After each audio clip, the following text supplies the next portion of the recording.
Electrons. We met each other at the age when we couldn't even speak. My parents and his were friends since childhood. We had known each other as well as we knew out our siblings.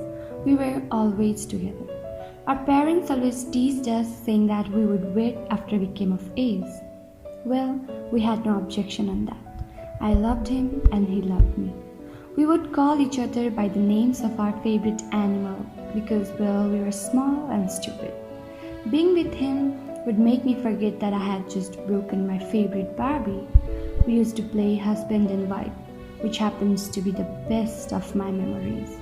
Imagine living with your life partner for as long as you can remember. In our case, it was actually true, or that's what we thought. Our parents had a falling out after their business collapsed. He, with his family, left the area and settled somewhere else. We were just in 6th standard at that time. I bargained a lot with my parents to let me meet him.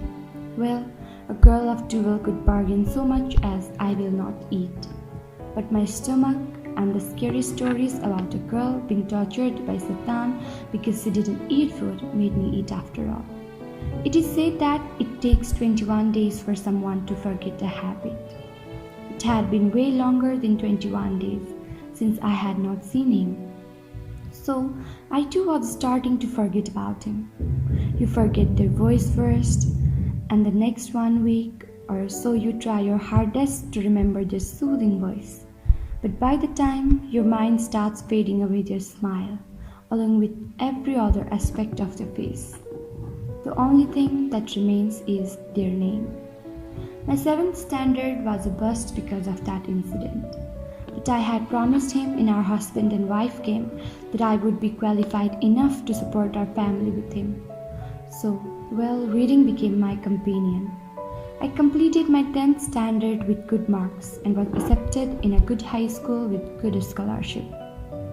By that time, his name was as strange as the next new person I would meet.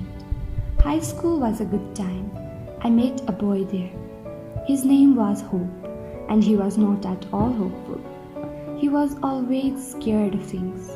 He and I came to be good friends within the time of our high school. After high school ended, we talked using Facebook and calls. We grew to become lovers. My mind was completely off my childhood friend, whose name was also a name of a stranger to me. Hope and I used to spend most of our time on top of a building, which would later see the lighting of the whole town. Maybe it had been a year or so we being in relationship when Hope proposed to me. I was so excited, but I didn't answer right away. I promised to answer within a month. That night, I was too happy, imagining our future together. That's when something hit my throat. I couldn't stop coughing. After 5 minutes of coughing continuously, I saw blood in my hands. You see, my family had history of genetic tuberculosis, and it would be triggered by either a shock or a surprise. That's when it all started to fade away. All my dreams with him. I rushed to my father. His face was pale because of what was happening to me. My grandmother was taken away by the same illness which had laid its hand on me now.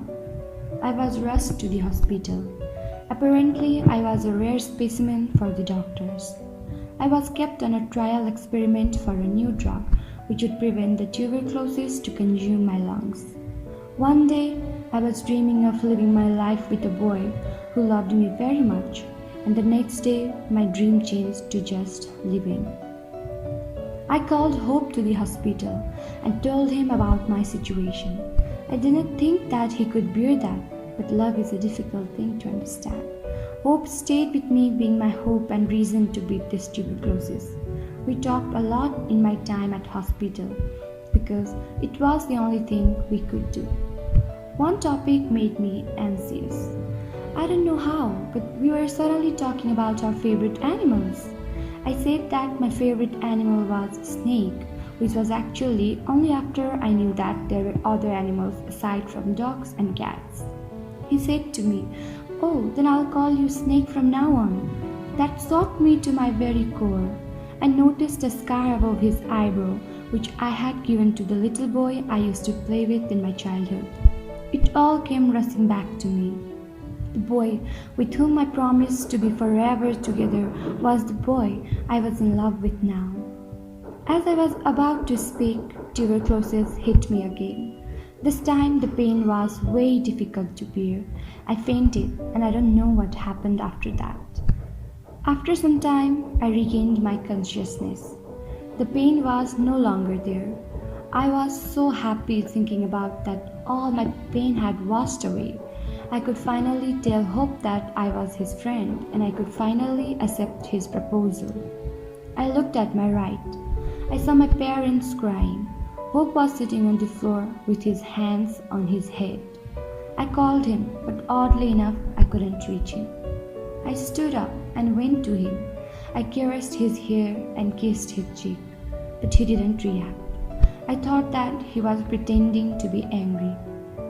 I turned to my parents and told them to stop crying, but they too didn't react. I couldn't figure out what was happening, so I went back to the bed I was being operated on. Then I saw something that made it all clear. I was lying dead there. I prayed to every god I could think of to give me one more chance, just to tell him I am not in pain anymore and I will always be with you.